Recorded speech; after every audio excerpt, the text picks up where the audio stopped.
Hello, everyone, and welcome to the Cartier Women's Initiative Israeli event. It's fantastic to have you all here. Thank you for joining us. We have a jam-packed session today, so we'll get right into it. My name is January Barnes. I'm the founder and tech reporter at ParlayMe. ParlayMe is a tech news site and also a content creation studio for entrepreneurs, investors, business leaders. So check it out if you have time, but not during this event, but afterwards. So during this event today, we'll be discussing female-led and owned businesses and specifically impact startups and the importance of empowering women to establish businesses aiming to solve some of the world's most pressing social and environmental challenges. So we haven't got an easy task here today, ladies, but it's going to be very interesting. So we'll be discussing global impact startups and investing strategies with a focus specifically on the Israeli startup ecosystem. That's not to say we aren't going to be highlighting some global, trends and phenomenons, but we are focusing on the Israeli ecosystem for this event.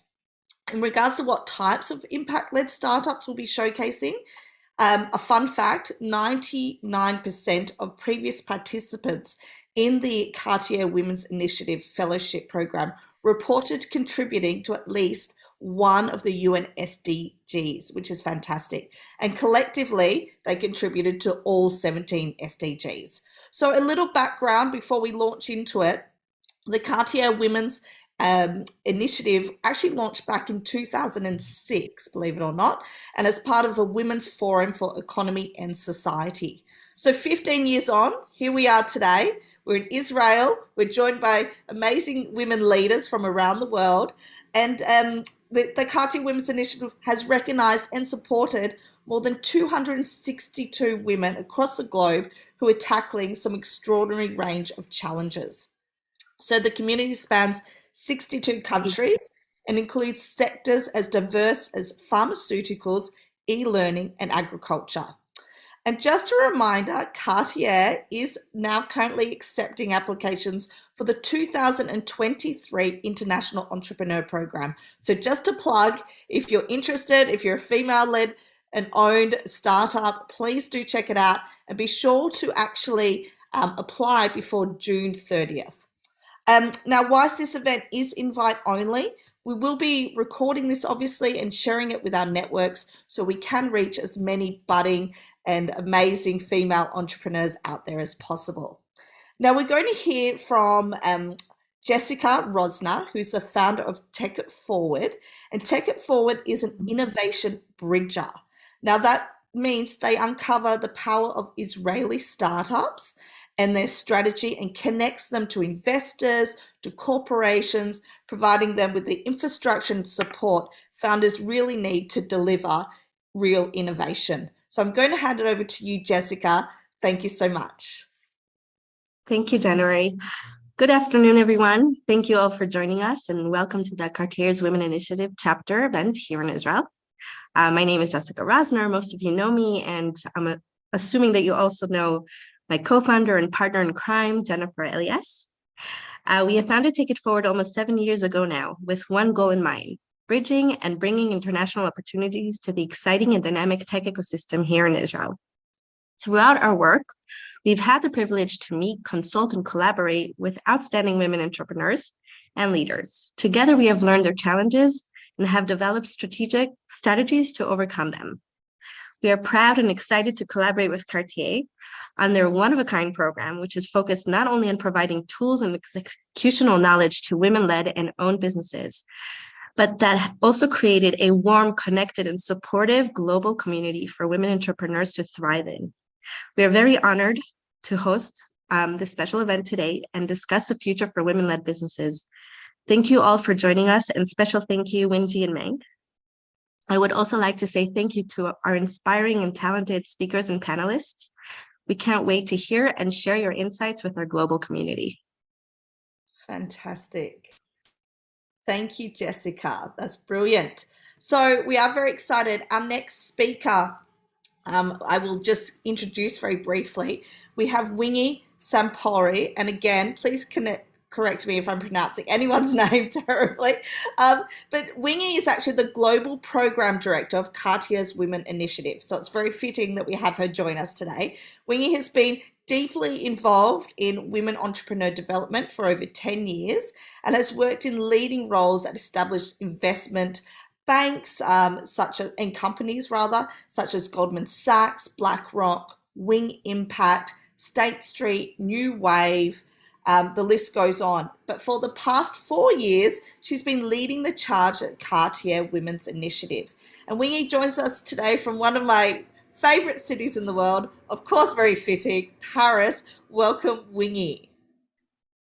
Thank you so much, January. I really appreciate the introduction, and what a pleasure it is to be here, surrounded by such amazing leaders, women leaders in Israel, and having this chance to have a conversation with women impact entrepreneurs from the region.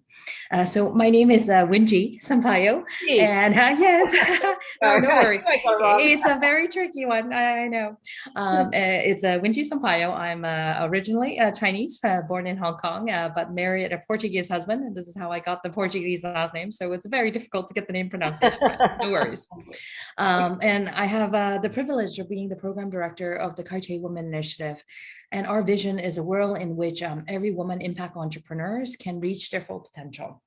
And we are doing this since 2006, as January has mentioned, and this year it's our 16th edition of the Cartier Women Initiative. We're very excited about this program because women are such important change leaders of the world.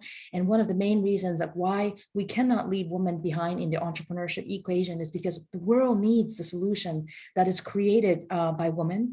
And via our program, we know that women entrepreneurs are very keen to solve 4 main UN SDG goals: education, healthcare, gender equality, and economic growth and development. And these are solutions that the world needs to see.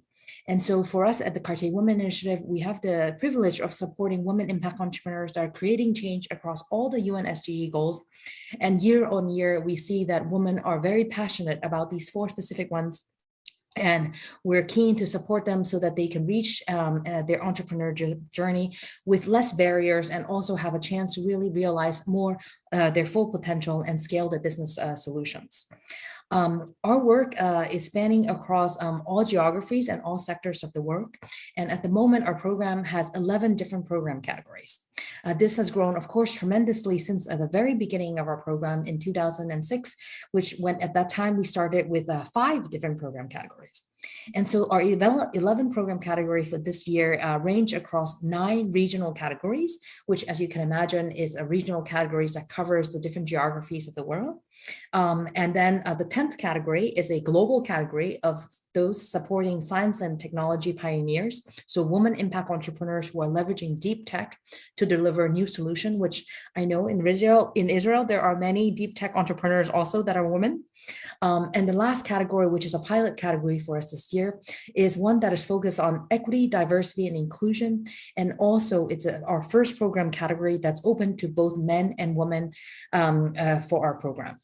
And so with these 11 program categories, this is what we're trying to do to support impact entrepreneurs in terms of leveraging business as an important force for good. So how do we do this work? And so as January and Jennifer and Jessica have mentioned, we have currently our open call for application. And so every year during this time period, we have our call for application where entrepreneurs can apply to our program categories. And this call for application will be open from now until end of June. And my colleague Mang, who heads up our community and content and communication for the Cartier Women Initiative, will be at the end of this programming to help answer any questions around our application and our call for application process. After this call for application process, we basically take August till the end of the year to help evaluate and determine and do due diligence on the respective applicants. And from that, we choose 33 applicants from all the applications we receive from the world. And those applicants are then admitted into our fellowship journey. And via our fellowship journey, which lasts about 1 year long, we support the women entrepreneurs via our human capital support program. And this ranges across one-on-one training that specifically address where their business is at the moment and see what we can do to support their business in this journey. It also includes key strategic elements of the human capital journey, which is co-designed with INSEAD Business School, where the women entrepreneurs will have group training with INSEAD, specifically focused on impact entrepreneurship and scaling impact entrepreneurship. And then last but not least, part of the human capital journey in the fellowship program is an executive coaching program that we have with the coaching fellowship, where we provide one-on-one leadership executive coaching to the women impact entrepreneurs. And so we hope via these various human capital resources we provide the woman entrepreneur, she's able to take her business and her team that is creating social and environmental change to the next level in the world. In addition to the human capital support, we also provide financial capital support to the women entrepreneurs. As we all know in our day-to-day work, we know that women entrepreneurs face many financial barriers in terms of scaling and raising capital for their business. And so as part of our financial capital support, we provide a $100,000 grant to the first place awardee, a $60,000 grant to the second place awardee, and a $30,000 grant to the third place awardee. And so for every program category of our 11 category, there's a first, second, and third place awardee, leading to 33 awardees and 33 fellows. Last but not least is we also provide social capital support to the women entrepreneurs. And this is a really important part of the program to mention, because our social capital support is across three main areas. One, it is a peer-to-peer network.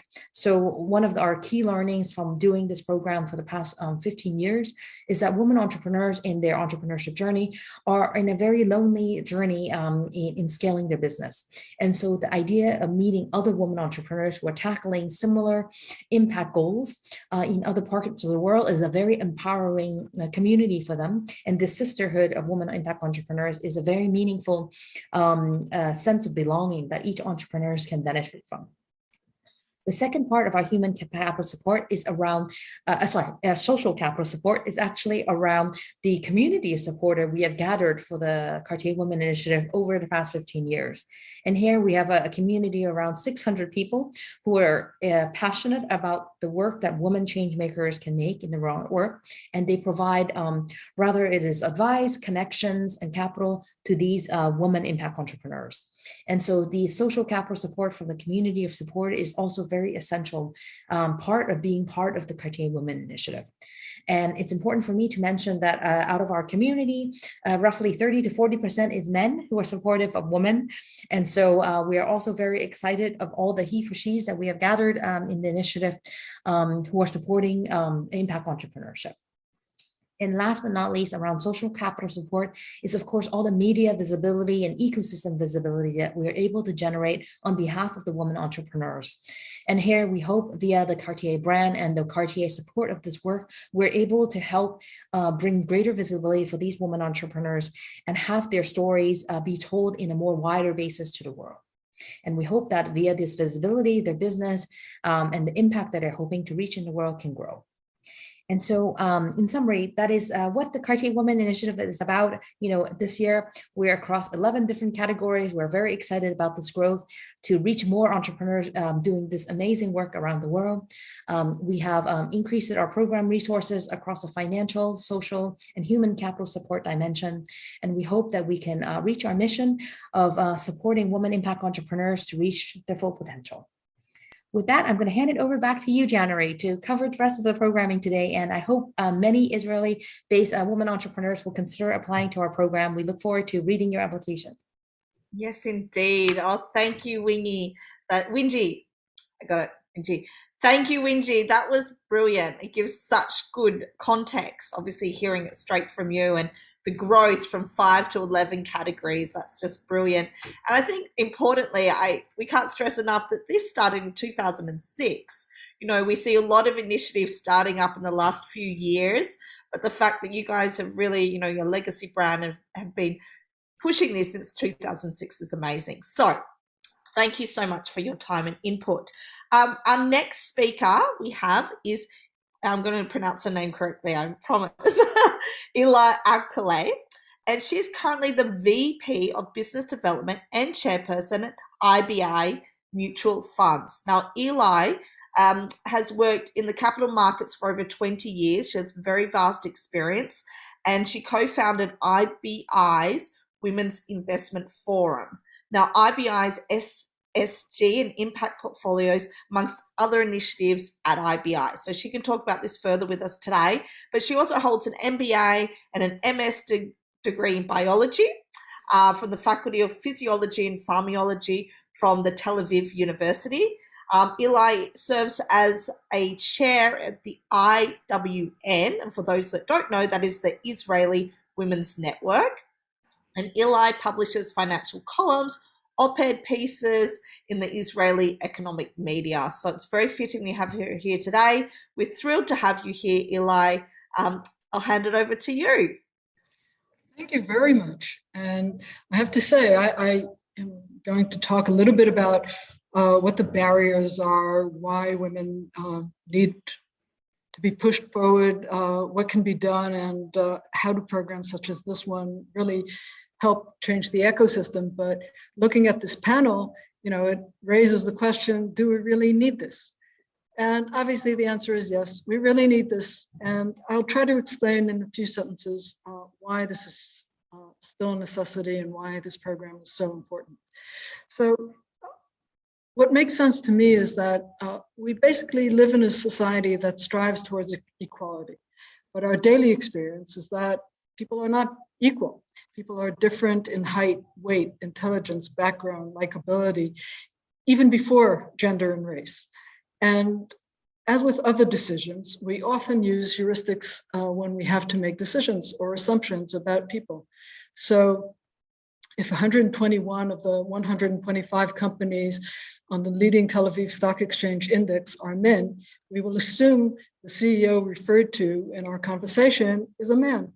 If 95% of the entrepreneurs that we encounter are men, born and bred in the same army unit, we will be suspicious if the next startup we meet is led by a woman. We will question her competence in depth, and she probably won't fit any of the patterns that we're used to or that previously led us towards success. So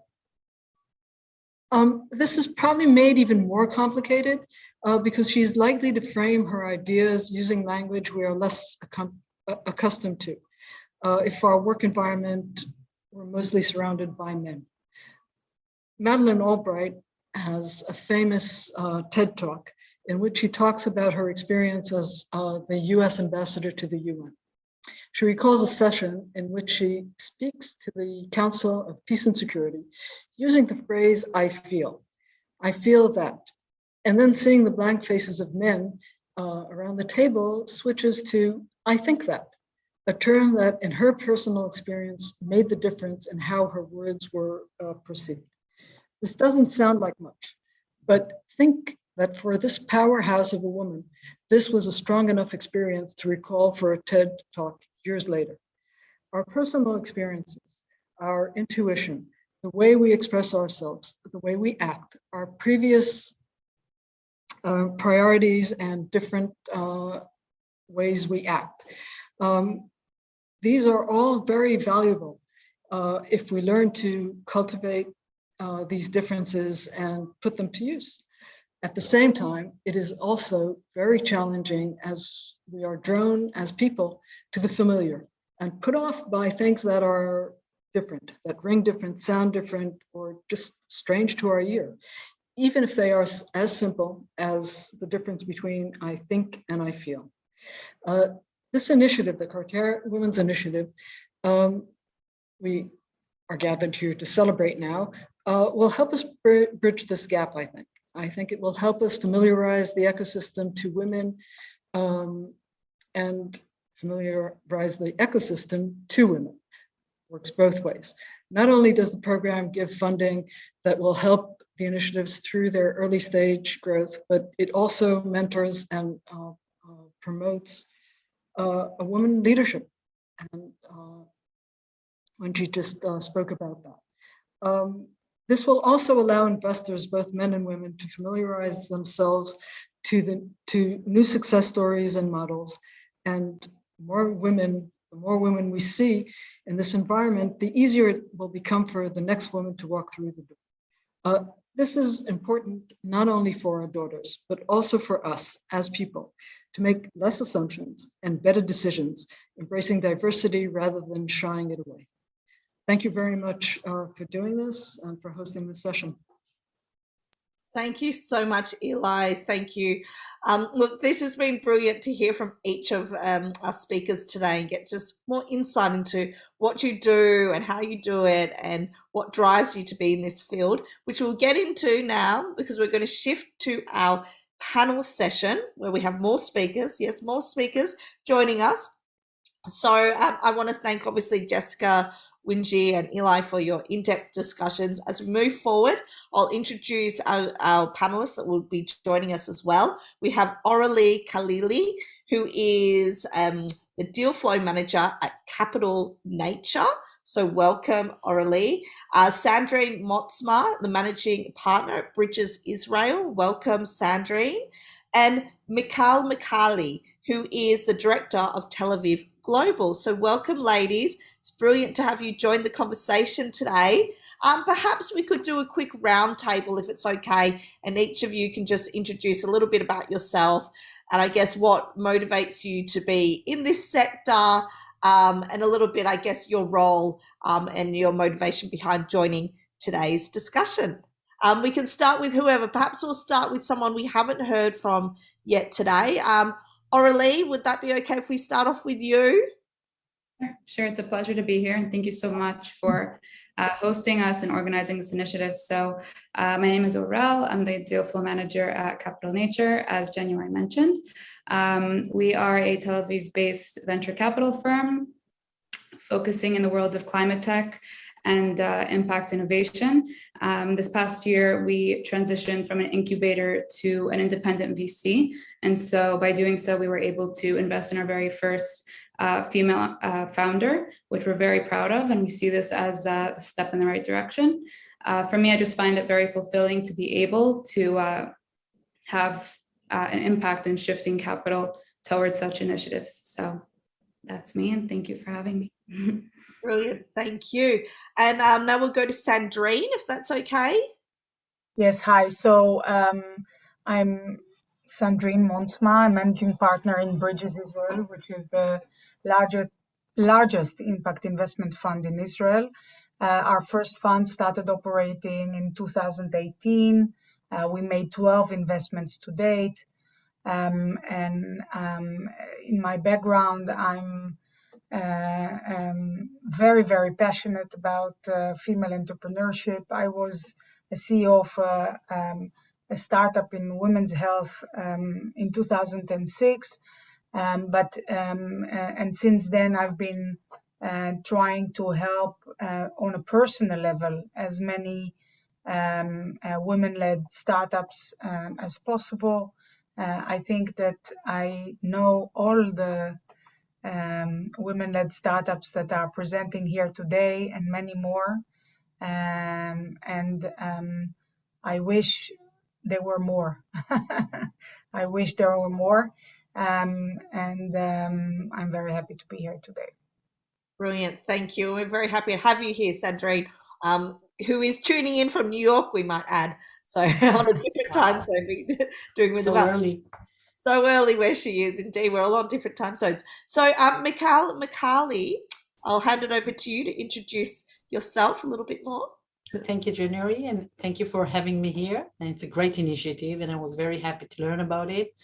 So as I said, I'm the Director of International Economic Development at Tel Aviv Global, which is the international arm of the Tel Aviv municipality. And actually my department is leading most of the economic initiative, helping companies come into the city and trying to bring more international companies here and supporting the local tech ecosystem. We just launched a new initiative called Tel Aviv Tech, which aimed to really deepen the collaboration and support that the municipality and the city is giving the ecosystem. And in a very good timing, I think. And prior to joining Tel Aviv Global, I had an investment body that invested in women-owned startups. So it's been one of my great passions, and actually I think one of my life goals to support other women and to try and bring more and more women into this exciting opportunity of entrepreneurship and initiatives, and also to bring, hopefully, eventually, to a small change in the world. Indeed, indeed. Well, this is what we're all striving for and why we're here today. So thank you, Michal, for joining us. So without further ado, we'll kind of get into it. And these questions anyone can answer that feels compelled to, but I'll put them out to generally all of you. We all know that the role of women in entrepreneur endeavors has changed drastically over the past few decades. We don't need an entire session on that, but we understand that. But supporting women-led businesses is crucial to many obstacles women face, from the workforce, like access to affordable childcare and also fair access to capital. So although we are focusing today on Israel, we just want to bring in some broader context to the situation as well. So I have some stats and facts from the US. According to the National Association of Women Business Owners in the US, reported in December 2020, the United States had 12.3 million women-led owned businesses, which is not too shabby considering there were only around 400,000 reported in 1972. So with this in mind, we've clearly come a long way if we're talking about the US, obviously, or as a global phenomenon.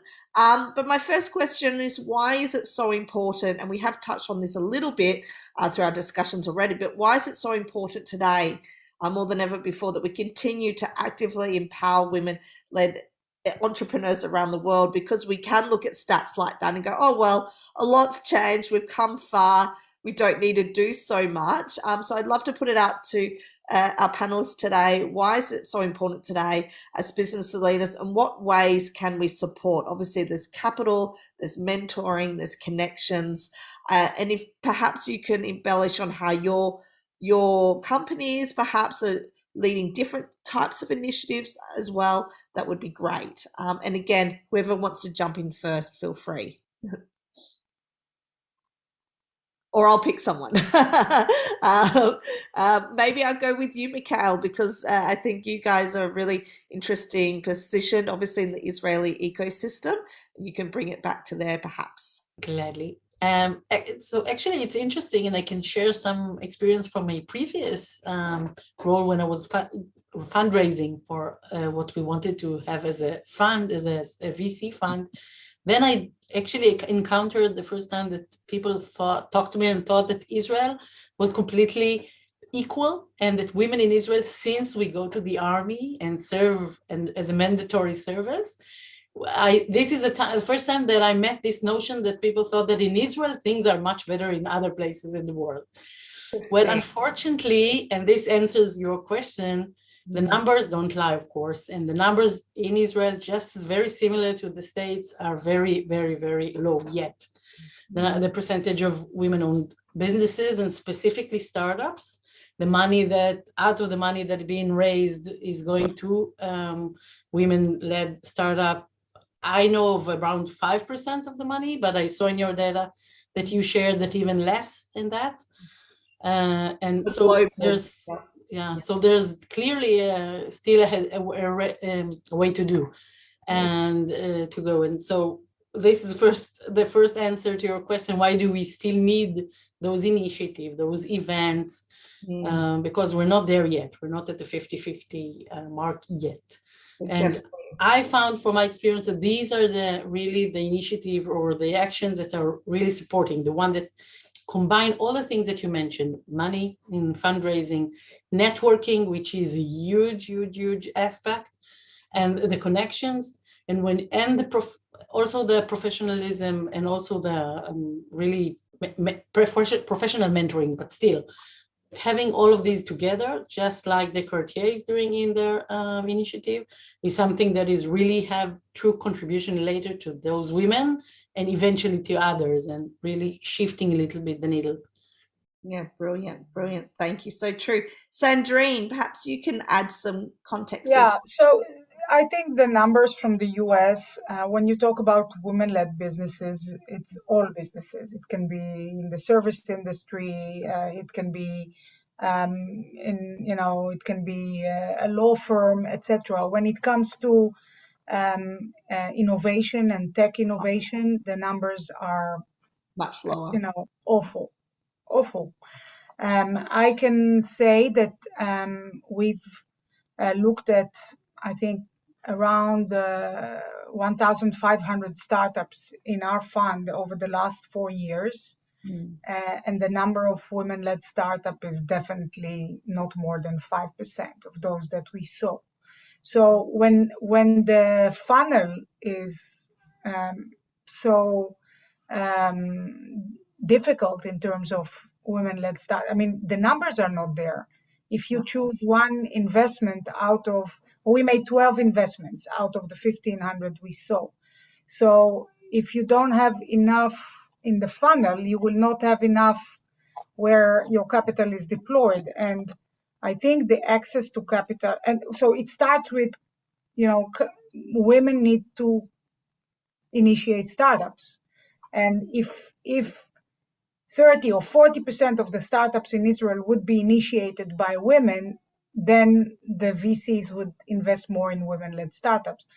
And I don't think in our case, the bias is in the VC. I know that there's a lot of criticism, and rightly so, that VCs are, the investment committees are mainly men, and therefore they don't invest in women as much as I think in our case, we are 50-50 in the fund. So that's not the major influence. The major influence is lack of women entrepreneurs that come with, companies that are mature enough to do a round A funding. And then you have all the other reasons, of course, the fit to the strategy, the fit to our mandate, or to the stage, or to the category, etc., etc. So even before those barriers, the numbers are not there. And that's the main barrier. And I agree with Elah. I think the main thing to do is encourage more entrepreneurship and to make access to capital easier. Those two will increase the numbers. If the numbers of the seed startups will be still 5% women entrepreneurs, we cannot break the cycle. They will not reach A level. A level, there would be 2%. Right. Right. So, yeah. It's the chicken before the egg. So, in just your general experience, have you noticed that, despite it being, as you mentioned, severely low, the amount of women that are actually taking on impact-led investments, have you seen incremental shifts since the pandemic? I just feel like there's been an influx of more impact-led startups per se. So do you feel that there are more coming to the top, so to speak? Yes. And I have to say, in the last half a year, I met more women-led startups than ever before. And I am encouraged, and I think that in Israel some players such as the Innovation Authority or others are putting much more emphasis on providing capital to early stage women-led startups, and I'm encouraged by that. So I think, but it's not enough. We have to do more and more and more until we reach I think a 30% rate of women-led startups out of, in the incubation phase. 100%. Well, hopefully initiatives like Cartier's Women Initiative help move that needle a bit further. Elah, I know we just heard from you. Perhaps you have something to add to this, why it's so, just briefly, so important now to keep this momentum going. There's this really famous saying that she can't be what she can't see. And you just have to use it.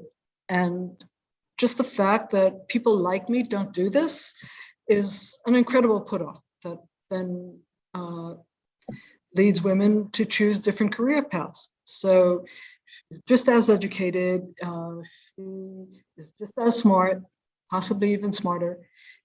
But since other women are not there, then her choice would be just to do what she knows other women do. Right. Where the path is clear and easier to walk through. So the easier we make the path, the more women she sees. If all these new entrepreneurs that Sandrine is meeting would be more visible to everyone, not just to the small ecosystem, that would be incredible, I think, in encouraging other women to walk that path. Absolutely. Absolutely. That's a very good point. Orelle, do you have something to add there as well?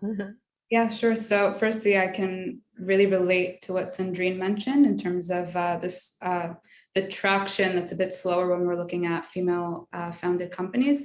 In terms of the importance of empowering female founders, especially when it comes to impact initiatives.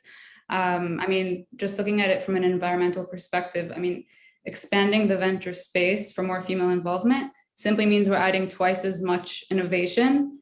And we simply don't have time to be limiting women in terms of any structural barriers or cultural barriers that are unfortunately still existing.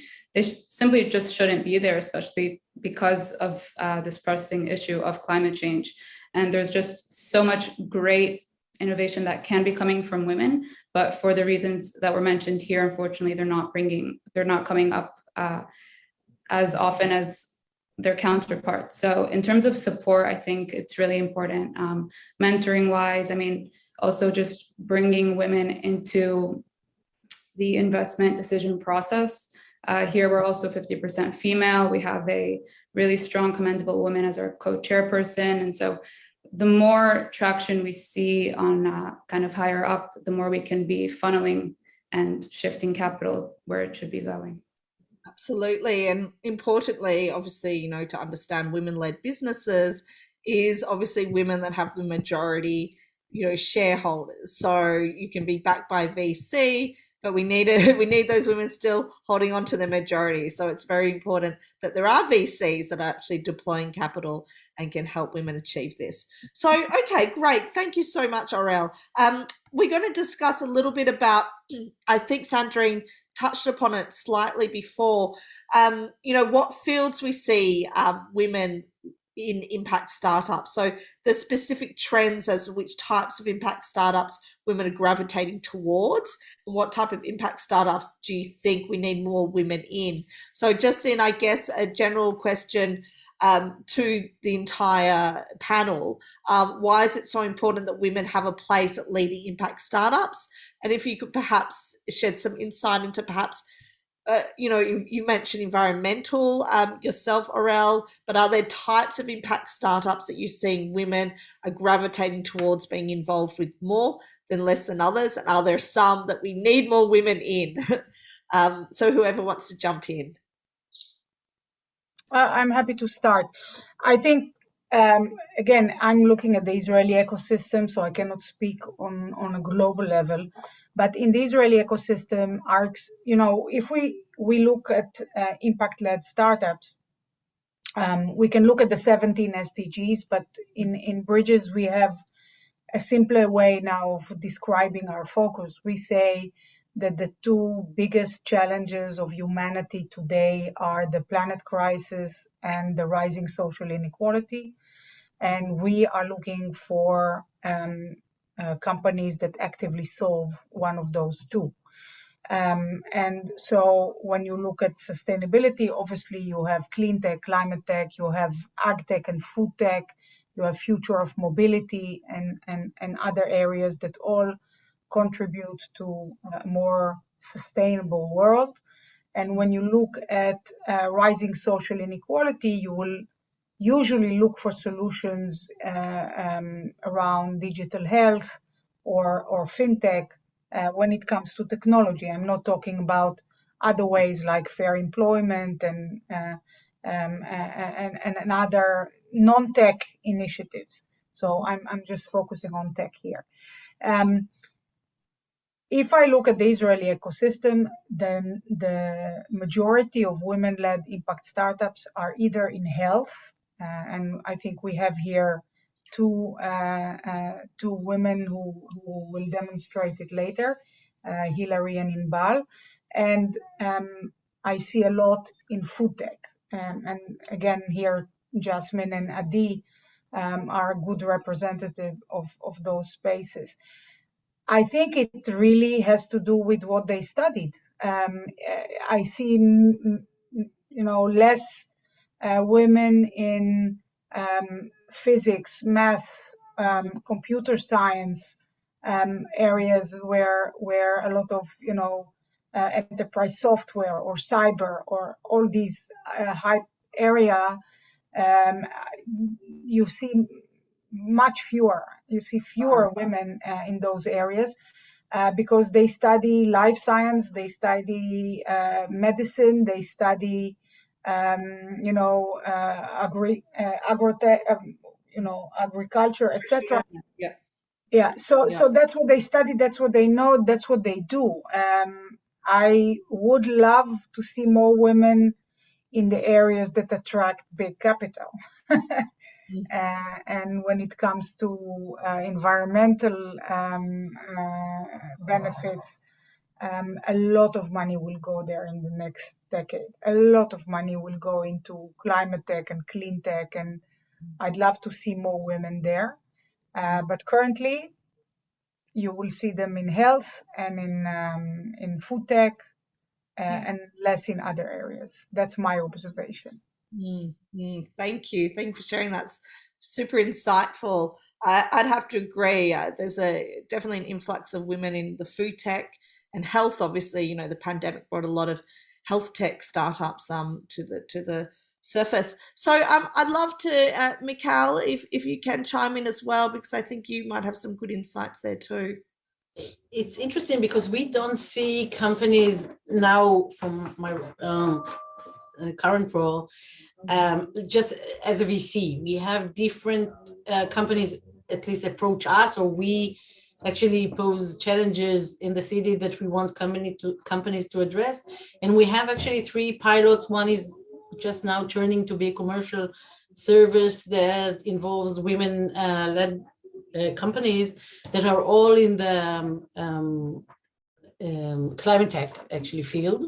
Okay. And amazing ideas, starting at biological concrete for harbors and going through producing energy from the sea. And also the new one, the Louis Weave, which actually they developed a kind of a fabric that absorbs the sun during the day and produce out of it energy to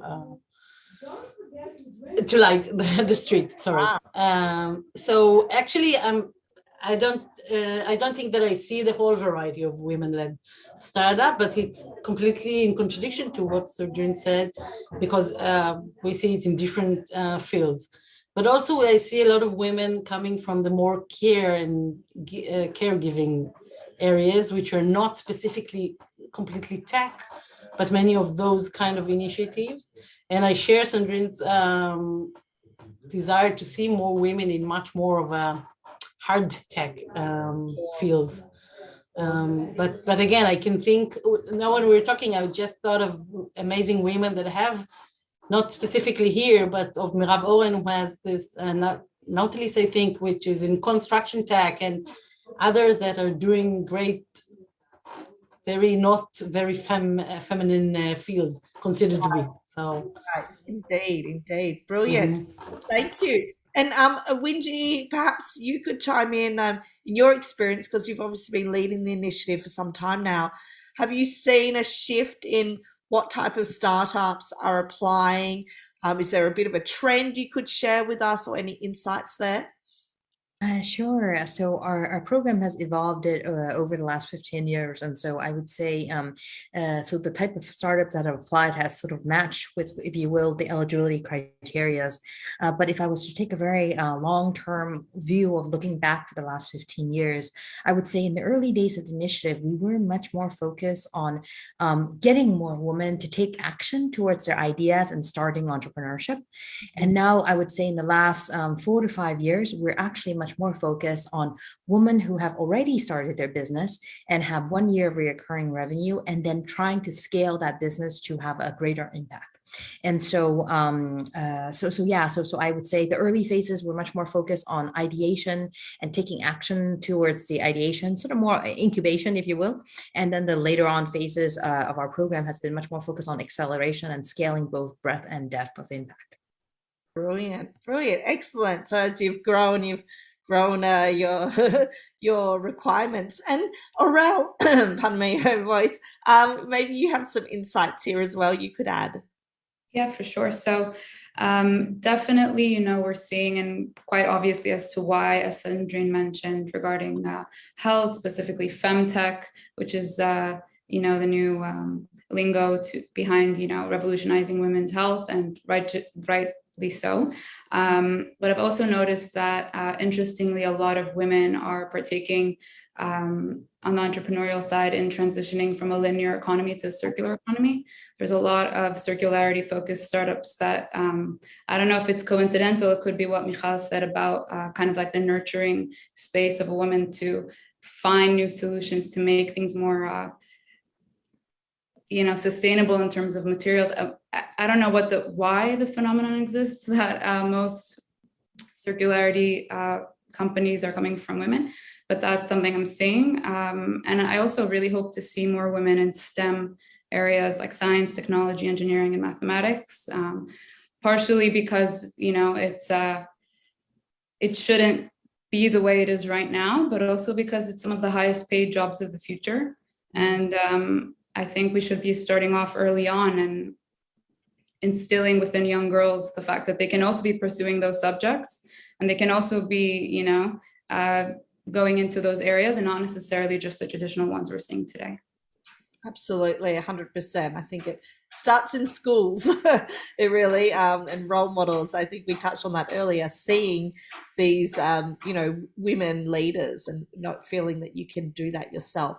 So in these diverse roles. So we'll move along to our next question. And this is just, generally one of the greatest challenges for women-led startups is capital and funding. We all know this. And there's often what is called confidence gap with women, where some women leaders are likely to be more confident than they actually believe they are. So I guess it's more of kind of a psychological kind of question, but why is it, I guess, that whereas some leaders can be, male leaders can be overly confident, and we're kind of drawing stereotypes here. I mean, there's obviously overconfident women as well and overconfident men, but in general, there is a confidence gap, which needs addressing. So what are the reasons for it, and what solutions or process do you think need to take place in closing what we call this confidence gap? And I think it starts in schools, as we said, but who wants to chime in here? What you think can kind of make women feel more empowered, basically, to go out and do these things? Yeah, if possible, I'd like to just chime in here. So I think this could be, to some extent, a chicken and the egg situation. It's kind of a vicious cycle. I mean, women are known to be more challenged on their technical expertise, on their business case, especially when pitching. It's like statistically proven compared to their male counterparts. And then this inevitably leads women to question their competence when they're pitching, and then maybe their presentation doesn't come off as well. So what I have to say on the entrepreneurial side is to simply have confidence in yourself. I mean, know yourself, know your product, and hold yourself as the founder that you are, regardless if you're male or female. And once you really express that inner confidence that you have and belief in your product, then nobody will be able to deflect or undermine your expertise.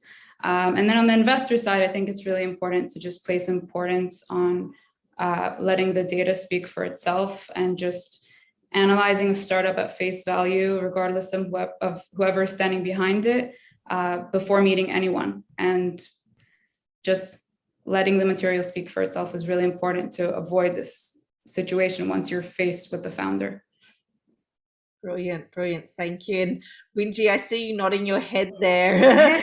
You've got some insight as well. Yeah. Yeah, for sure. For the women entrepreneurs within our program, I think they once they're part of our program, I think the program what really helps them is this great sense of belonging, and I think that has very close direct relations with this idea of creating a sense of confidence, right? When you're in community, and this is why we dedicate so much resources in creating this sense of community and this sense of belonging for everyone within the women impact entrepreneurship space, and we hope that that will empower them to feel that they belong and that the solutions that they're providing is solving a very important concrete problem. And so, as Orelle mentioned, like I think this idea of the comfort of self-expression is really at the key of unleashing the real potential of someone. Absolutely, absolutely. And if I can add, yeah, if you don't mind, January, I think this is, in a way, we are all here already achieved something, and we're in a phase that at least for me, I have sometimes to remember that starting point, how intimidating it was, how I needed all the support I can get before going on meeting and trying, even knowing I'm going to fail, but also I'm taking it as a responsibility of something who's older and wiser, and trying to remember that when I meet now new and young entrepreneurs or first timers, or even talking to my colleagues about that, and just remember that we also have the bias against women sometimes, even us, at least me, but definitely all of us. And also even acknowledge it in the beginning of the meeting. Sometimes it helps to, lighten the air and open things up. So I'm trying to take also responsibility of our part in it as well. Yes, that's an important point. Like, just because you are female doesn't mean you support other females. We're all here because we do, thankfully, today, but there's a lot of that as well. We all come with our own predisposition and biases. I think many people are not aware that they are biased. They think they are fair, and they think they judge people equally, but they don't. Like Elah mentioned, this Madeleine Albright example. If a woman in the presentation, she's nicer, she smiles more, she speaks more about what she feels comfortable with, which is usually the technological background of her invention and why it's, and she's less into, showing how she's going to conquer the world and the business case. And so we are often not aware of our biases, and we put this as that's not going to be a great business, and we don't think it's because she speaks that way. Don't know how to solve it though. I know, it's like, do we need to be more like men or more embrace like us as women? It's like, I don't think. I think in order to raise capital, you have to be more like men. There's no way around it. Yeah, I would tend to agree with you to an extent there. Definitely. Well, thank you. Does anyone else have any notes to add to that before we move on to the next question? If not, I'll go ahead with the next question. Okay, great. So the next one is also a similar trend, but it's said that big companies to small companies, but women-led organizations tend to deliver greater return than those led by men. There's stats, there's figures. I can go into it quickly, but for example, to mark International Women's Day this year, Kinsey Research cited that companies in the top quartile for gender diversity on executive teams were 25% more likely to have above average profitability than companies in the bottom, while companies with more than 30% female executives were more likely to outperform companies that don't, according to research from academics from universities of Glasgow and Leicester. So yet still only 8 women and no women of colour are currently employed as CEOs in the FSTE 100. So with this in mind, while women hold only 14% of executive I'm going to pronounce this wrong, directorships, and 38% of directorships, according to the Fawcett Society Sex and Power Report from 2022. I told you I was going to bombard you with some facts and figures, folks, but a report detailing the breakdown of percentage of women of power across UK politics, business and public life. So my question is this: when will things change? You know, we've seen incremental shifts, but we need more clearly. So what else can be done to ensure leadership skills are utilized in C-level positions and beyond? And I mean, the facts are there. Women-led businesses outperform. So, you know, what are the predictions regarding the directions and new initiatives and your experience? What is working and what is not working? So there's a few questions laid in there. Perhaps who wants to start off? Perhaps it's just as simple as like what is working and what isn't working. You know, when you look at those stats and, you know, you understand that women-led businesses do better, yet we're just not there. Why is it not happening? Other than everything we've already discussed. Well, there was a lot of data there, and Yes. many of it is really out of our scope. I mean, corporations and diversity in corporations. I think Elah has a lot to say about this subject. I've heard her speak many This is times true. about this.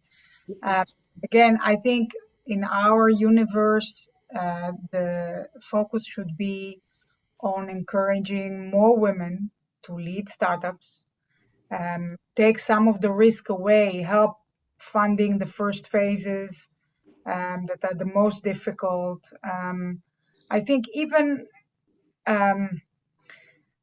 a revolutionary idea like paying a salary for 2 years to any woman entrepreneur that wants to sit and work on a startup, and taking this risk away of not being able to bring money home until she's ready to meet the world.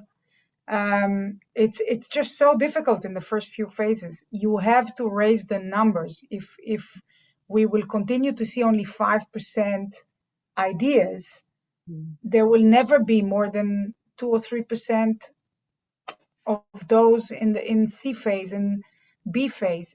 We will just not get there. So the focus should be on the beginning and on ramping up the numbers. Elah, if you can add something there, because I know this really falls within your experience. So I'll say that even though obviously economic performance improves with diverse teams, we see that people just end up being in their comfort zone. And just visibility, just the fact that everyone knows that these are mostly men-led organizations and that it's not good for business doesn't help, because if that's the norm, if all other organizations are like this, we are comfortable staying within our comfort zone and we don't feel compelled to make a change. So I think there are two things that could move the needle. One of them we really dislike, but it's a very powerful tool, which is regulation. And I think in the EU, we've seen some change in that direction. And it's a quick way, a quick win to make change. So that is a possibility. And the other possibility is social norm. So if we're very vocal, pointing out where they could have had a diverse team and they ended up choosing their buddy rather than a very competent woman with the incredible background. If we add visibility to that, that would probably also be a very powerful social tool for change. Absolutely. Absolutely. Thank you so much. I wish we had more time and more, you know, because there's so many facets to this issue and how to solve it. But this is all really important insight. So thank you. My final question is in regards to equity funding. Only 2.3% of all equity funding raised in 2020, you know, pandemic, but went to women-led startups. So most importantly, what do you think the future holds or looks like for women-led and own impact startups with this in mind? And how do you see the future around the world, and more specifically, I guess, if we can tie it back to Israel itself as well, so which is the focus on today. So is the future bright, or is it still a big mountain we need to climb? It's a big mountain we need to climb. Yeah. But I already gave my answer to that. Yes. Boost incredibly boost the numbers of women in the pre-seed and seed stage, and then we will change. Brilliant, brilliant. I think, yeah, it's also important to see, at least in Israel, you do see a trend now having more women as at least the starting point of investors, as investors, more in the more surrounding areas like value creation. But you see more and more women on investment teams, not as partners yet, or leading partners, though we do have here on the panel. But I think this is also something that if you see the whole funnel, you see that you have more women in the beginning. Eventually, hopefully, they will become partners. And also, as we know that when you have women partners, more women as partners, you have more investment in women-led startups. So I think this is one of the main roles we have to support for this change to happen. Absolutely, yes. And any final closing comments, Wingee, to that? Oh, no. I mean, I have been learning so much about the Israeli ecosystem from all the speakers here. So it's been wonderful. And yeah, I agree with many of the comments that's shared today, and is precisely why we do the work we do. So Brilliant, brilliant. And Orelle, any closing comments from yourself in regards to, do you think the future's bright? What do you think? I think so. I mean, you mentioned specifically a statistic from 2020. That's really disturbing. So I'd like to be able to attribute it to COVID, but I think in this case, you can't really blame COVID. So I think the growth is obviously at a slower pace than what we are hoping for. But I do see our ecosystem little by little becoming more saturated with female founders. And ultimately, this uptrend is thanks to initiatives such as this one that are enabling healthy communication and education on this issue. So yeah, I think it's a great platform to be able to see a bright future for this issue. Absolutely. And the fact that we're all here today and talking about it, I think is a really, really, inspiring, positive move, and initiatives like Cartier's Women's Initiative. So without further ado, I want to thank you all so much for your insights, ladies. I'm sure people can look you up on LinkedIn or whatnot, stalk you somewhere if they want to get in touch with you directly. But we're going to actually move along now to some amazing startups from the Israeli ecosystem that are going to talk about what they're doing. And obviously, they're women-led startups, so we're very excited to speak to them. We have Adi Lingel, who is the CEO of Fabumin. She'll be joining us very shortly. We also have Jasmine Ravid, who's the CEO of Kinoko. We have Hilary Orelle, who's the CEO of Serenus, and Inbal Sahif Lavi, who's the CEO of Genie Life. So I'm going to hand it over to Adi, who's going to take the floor. Take it away. Thank you very much. And it's really nice to see you all and be a part of such a feminist ecosystem. And I really thank you for all the women that cleared the way to us. So thank you very much for all the things you achieved for us. Thank you.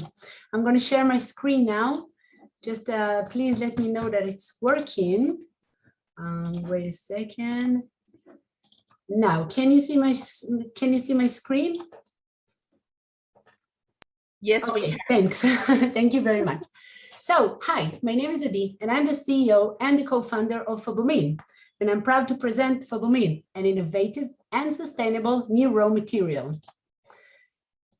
It all started 7 years ago when our son was born. We decided to raise him on a vegan diet, but we couldn't find any good cheese replacement on the store shelves. So we had to make our own.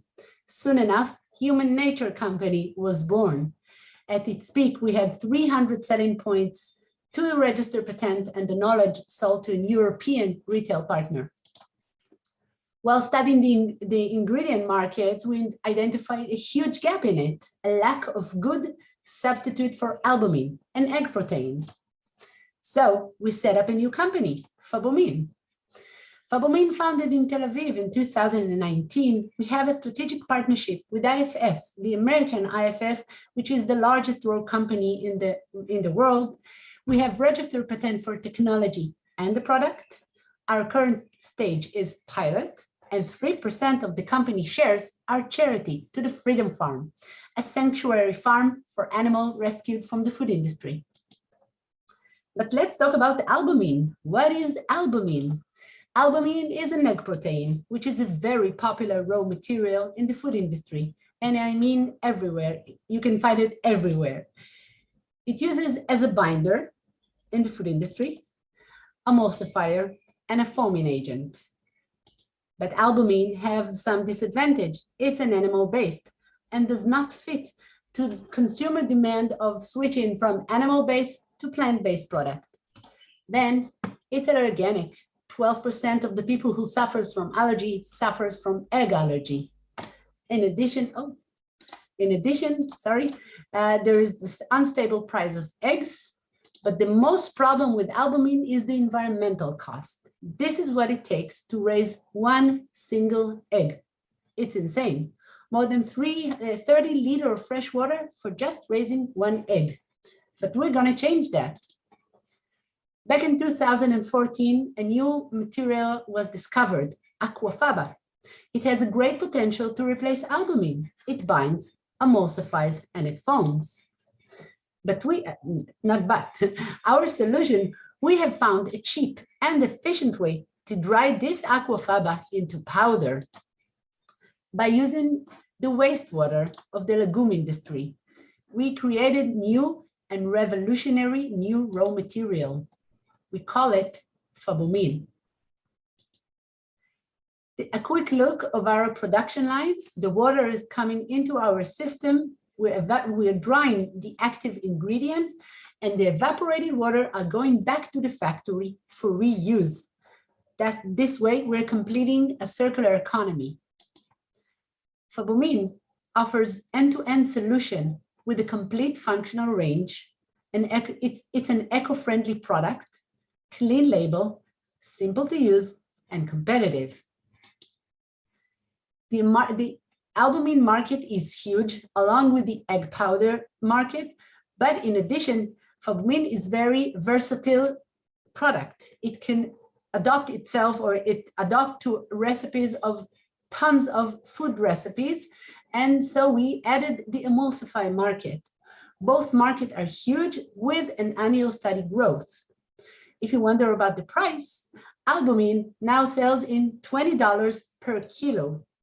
Our product, fabumin, will be cheaper in about 25%, which means we can reduce the cost of raw materials, open new markets for our customers while doing good. This is our work plan. We're now establishing R&D here in Israel and building a pilot facility, which will be fully operational in about 2 weeks. This is a great milestone for us. We will be able to dry up to 10 kilos per day. Our business model is we're going to sell through distributors and directly to our key customers or key accounts. 5 years vision, in our 5 years vision, you can see that now we are building the pilot facility. By the end of this year, we'll build a big facility here in Israel that will be able to dry up to 1 ton per day. And next step will be facilities abroad. Looking at our impact slide, you can see that in 5 years, we are able to save more than 29 million liters of fresh water, saving the lives of millions of hens and chickens. As I said in the beginning, we have an international patent for the technology and the product, and there is no accepted regularity difficulties because it's going to classified as food ingredient. We're looking to raise $2 million to build a facility here in Israel, to hire more food engineers and business development.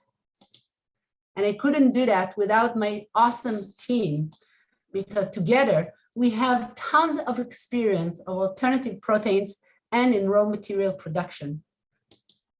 Last slide will be a quick look about our competitors here in the market, because luckily there is competitors and there is replacement for albumin in the market today.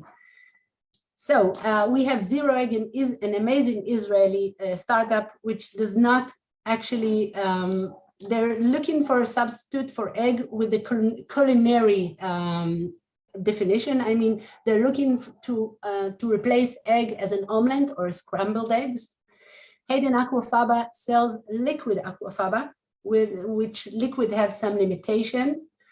Vor Food and Dollar, they both sell powder aquafaba, but it's very highly priced. That's it. We are very happy to join everybody who wants to get along. I'm sorry, I have a lapsus here, but please join us. We can change things in the food industry. Thank you very much. Brilliant. Thank you. Thank you. And I know you're on a time schedule and you've got to jump out, but that was brilliant. I don't know if we have time to go into Q&A, but we will jump across to the next one. Thank you so much, Addie. Thank you for sharing. Thank you very much. Thank you. I'm sorry, but I have to turn off my camera. I'm still on. Thank you very much. No worries. Thank you for joining us. Thank you. Next up, we have Jasmine Ravid, who's the CEO of Kinoko. Hi. Hello, welcome. The floor is yours. Okay, so my name is Jasmine. I'm the co-founder and CEO of Kinoko. Great being here, presenting to you. One of the main questions, as Sandrine says, that we are now facing is the global climate crisis and how are we going to feed growing human population.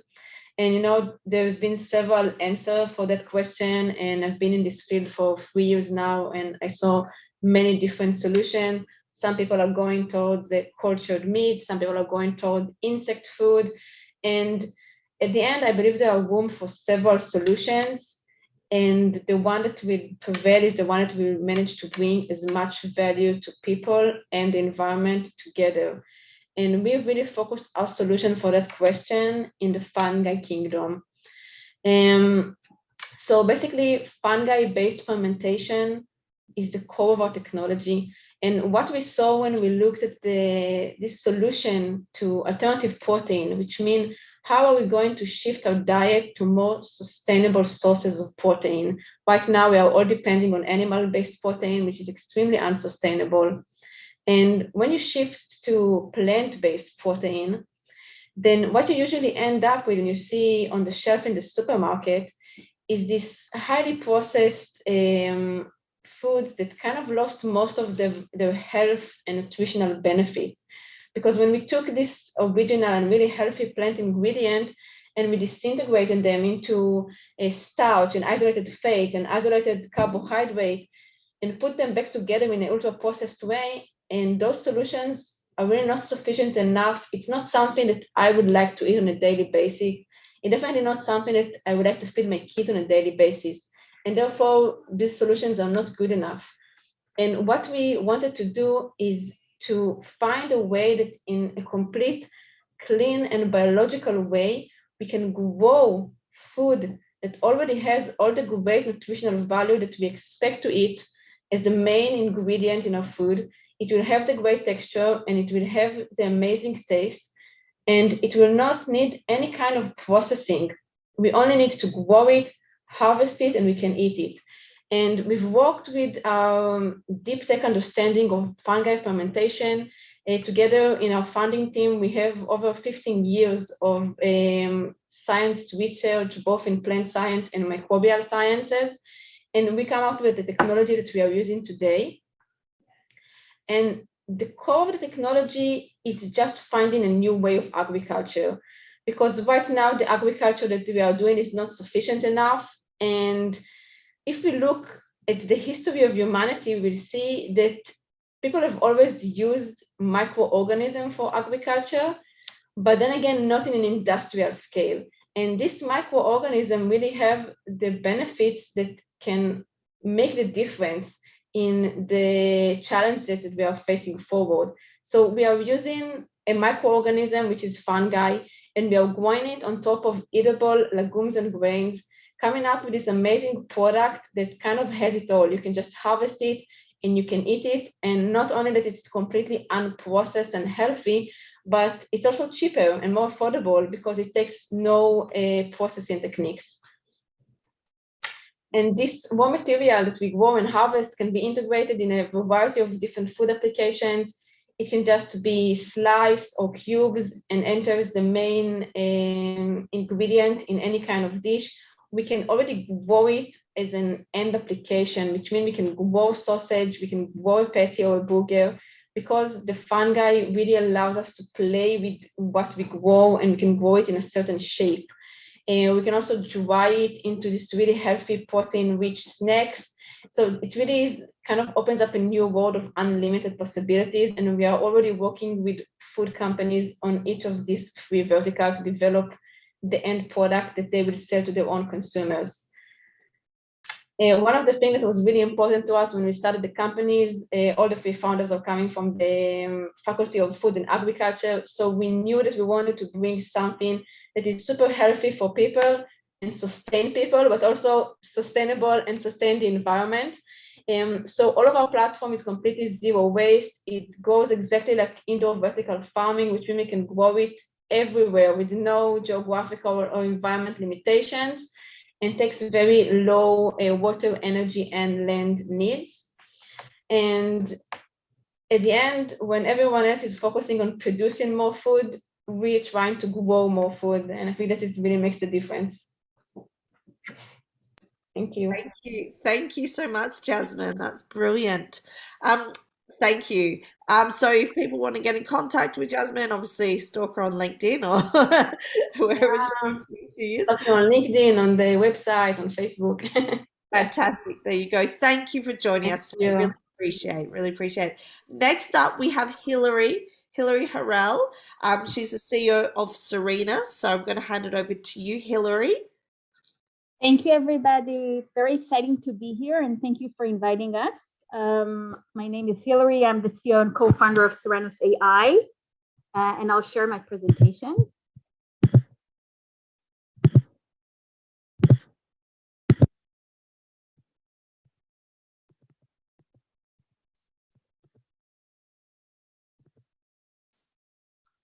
You see my slide, my first slide?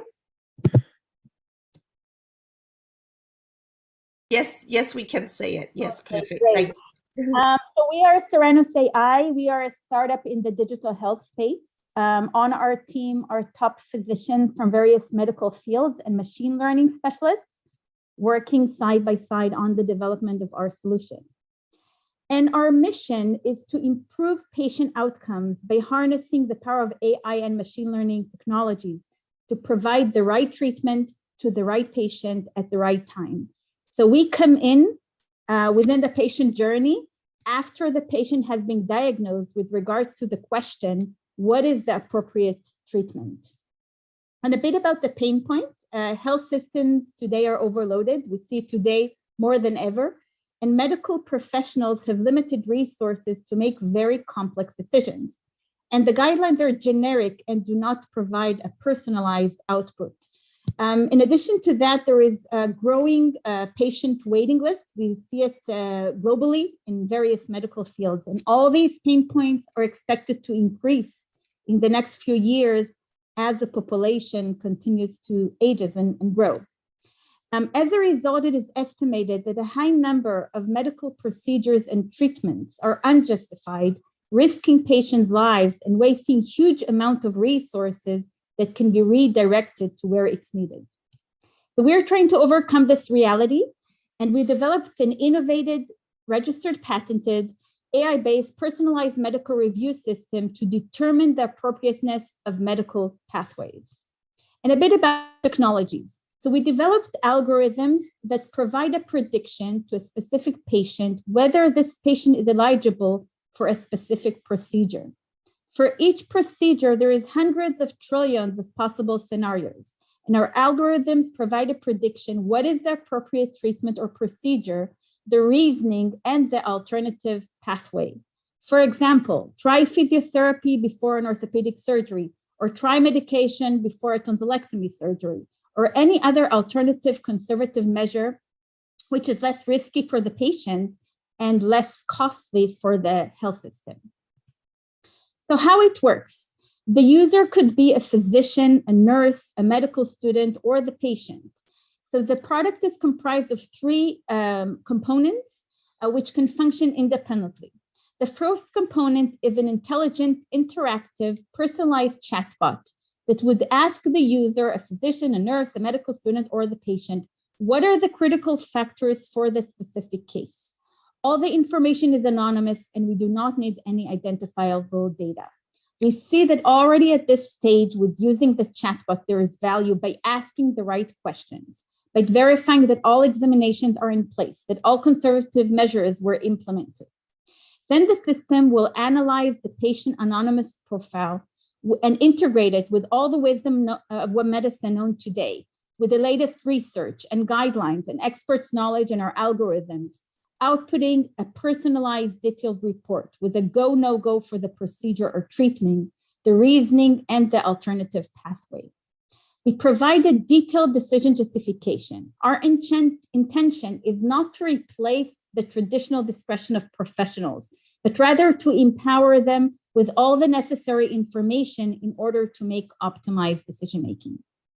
And as the machine is being used, we're able to reveal insights even beyond the wisdom of medicine known today, to find correlations between patient anonymous profiles, treatment protocols, and patient outcomes, and to reveal treatment efficacy. The company was granted and awarded. We also received government grants, including lately a US-Israel government grant, bird grant, together with a large US partner. So our technology can be implemented in various medical verticals. Any critical crossroad with large number of factors and complex relations, we can train our system. So for example, surgeries or oncology pathways, drugs and tests. Up until now, we focused on surgeries, the common surgeries known today, as well as oncology pathways. And our technology can also be implemented in various business verticals. So if we fast forward 10 years from now, we can also function as the intelligence for robots in health systems to make critical decisions. But today, we're focusing on three lines of products. So the first line of product is called My Medical Owl, which is an informative platform for patients who are facing medical procedures to make more informed decisions, to empower patients, and to have more transparency in the decision-making. The second line of products is called Prior Auth 360 to streamline medical authorizations in order to provide speedy approvals for necessary procedures in order to prevent any delay of care and provide reasoning should there be a denial of any service and offer alternative services. And the third line of products is called PPW to prioritize patient waiting lists, which, as I mentioned, is a growing challenge worldwide. There is a clear ROI with our technology by decreasing valuable costs, saving from efficient clinical decision-making, as well as improved patient outcomes by following better clinical criteria and analysis. We're working within a growing market, the AI market and the clinical decision support markets, which are expected to increase dramatically in the next few years. And we invite you to join our mission to empower medical decisions. Thank you very much for your time. Thank you, Hilary. Brilliant presentation, quite in depth, love it. Okay, so we have one more exceptional startup to join us today, and that is Inbal Safir Lavi, who is the CEO of Gina Life. Welcome, Inbal. Thank you very much. I'll try to share my screen. Yes. Okay. Can you see my screen? Great. Okay. Yes, so, thank you. Yeah.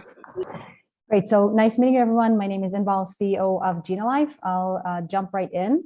So we're developing an early detection platform in women's health space, and the first indication is ovarian cancer. So before I start with ovarian cancer, we've heard a lot of numbers in this panel, but just a question to you, to the audience. What do you think is the percentage of R&D pharma budget that is being invested in women's health? Do you have any estimation? Into women's health in ovarian healthcare specifically? Women's health in general. What do you think? Oh, I might leave that to the. Can someone else tackle that one? Even in the chat. Okay, so I've heard. Yeah, I've heard. So we're 51% of the population, and surprisingly, only 4% of pharma budget is being invested in women's health, which is frustrating. Wow. And as you probably know, only 1% of VC funding is being invested in women's health, and we're here to start the change. So let's talk about ovarian cancer. In the US and Europe, similar numbers, 124 million women above the age of 24, and half of the women's population above the age of 24 is at increased risk for ovarian cancer. That's 62 million women. We divided roughly into 2 million women, which have some kind of familial history or genetic mutations as the BRCA genes, which are the most famous ones. And also 60 million women just above the age of 55 that due to their age are with increased risk for ovarian cancer, and still millions of women around the world with risk to ovarian cancer, and there is no early detection for this disease. What does this mean? No early detection means that the majority of patients are diagnosed at late stages. These are stage 3 and 4, where the disease is spread throughout the body, metastasized, and drugs don't work. Survival rates are between 5 and 20%. So ovarian cancer has the very unflattering name, the silent killer, because the majority of patients are diagnosed at a stage that is incurable. If we were to diagnose these patients earlier, then survival rates would dramatically increase. So the huge unmet need for ovarian cancer is early detection. This is opposed, for example, for breast cancer and also for colorectal cancer, in which we have early detection or screening methods, and therefore we can save lives. So we know that there are millions of women with increased risk and no early detection. How are physicians monitoring women today? So we all know that there is an ultrasound test for every woman who goes to her physician, but also a blood test for a biomarker. And unfortunately, these two methods, ultrasound and blood test, are not good enough. And women with increased risk for familial history are advised to remove the ovaries. I'm one of these women, and I should probably do that as soon as possible.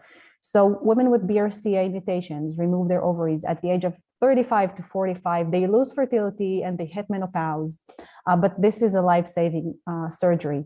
But what about all the women above the age of 55? We do not have a solution for them, and we cannot just go and remove ovaries to the entire population. So we try to understand where have been efforts focused today in order to early detect ovarian cancer. And it's not surprising that people are trying to improve the blood test or improve imaging systems.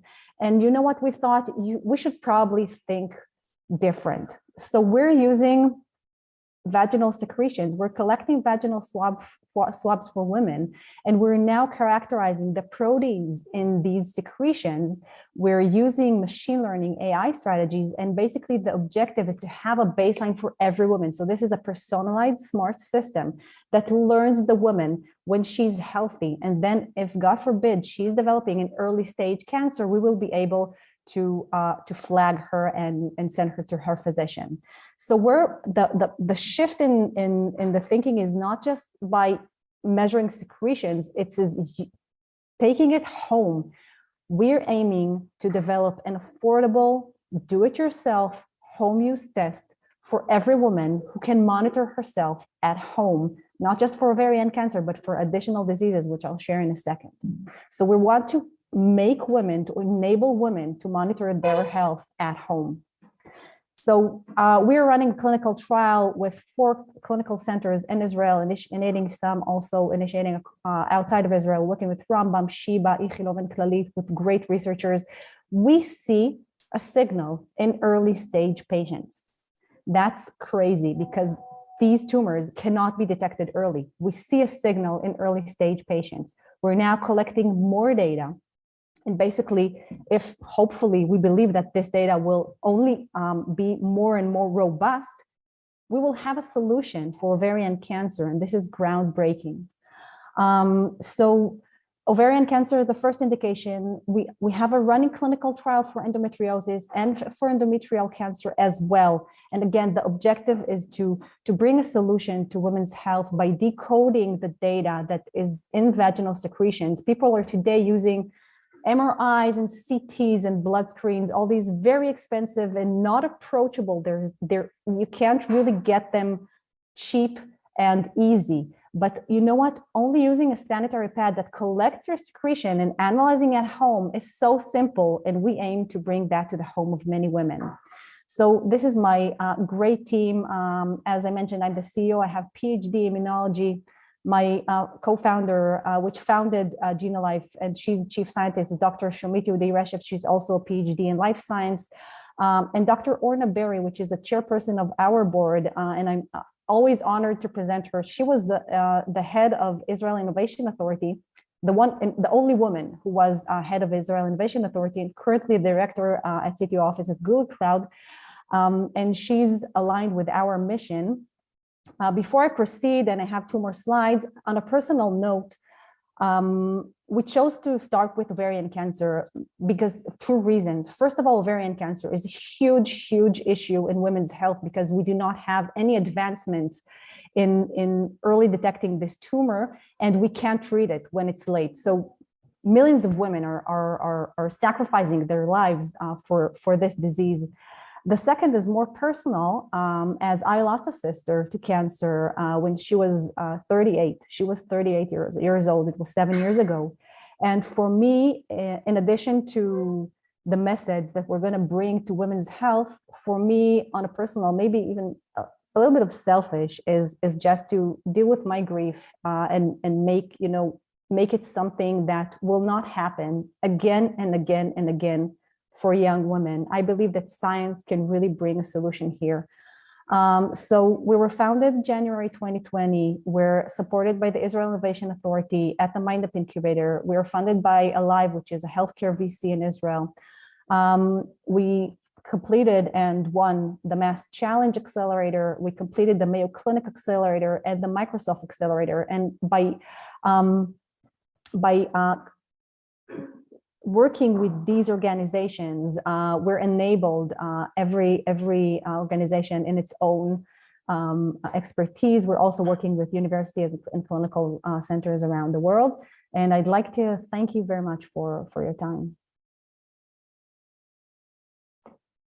Thank you, Dr. Inbal. That was really quite inspiring, and it's always nice to hear the personal reason that gets you into the startup ecosystem. So thank you for sharing that with us today. And oh, wow, I wish we had more time. I want to thank everyone for their time today and all the incredible startups we've heard from.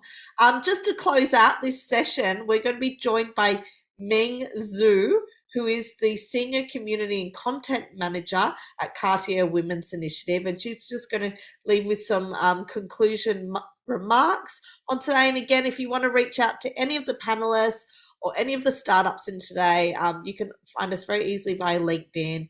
And I wish you all very well. Thank you for sharing all your incredible advice and insights and startups with us today. I'll hand it over to you, Ming. Thank you. Thank you, January, for hosting us. It's a great pleasure to be here, and thank you to all our great panelists and founders for sharing your insights and about your business. It's such an honor to be surrounded by women impact leaders who are solving some of the toughest challenges of our time. And I would just encourage every woman impact entrepreneur that is listening in to just apply to our program and join a vibrant community of over 260 women impact entrepreneurs from over 60 countries. And you can also join our LinkedIn group for applicants. I'll put the link here. And if you have any questions about the application process, selection process, eligibility, and selection criteria, please don't hesitate to contact me. I'll put my email address in the chat box as well. So last but not least, I really loved what Elah said. You can't be what you can't see. So please continue to be role models for women and girls around the world. Please continue your great work in making the world a better place and inspire other women around you. And together we can take forward the ripple effect. Thank you. Thank you. Thank you so much, everyone, for joining. Thank you, January, for the wonderful moderation. It was inspirational. I'll just remind everybody, like I said, we're gonna make the recording live in the next few days. And yeah, we're gonna be in touch with all of you separately. Thank you all. Thank you so much. Thank you. Cheers. Bye-bye. Thank you very much. It was Bye. great. Bye-bye.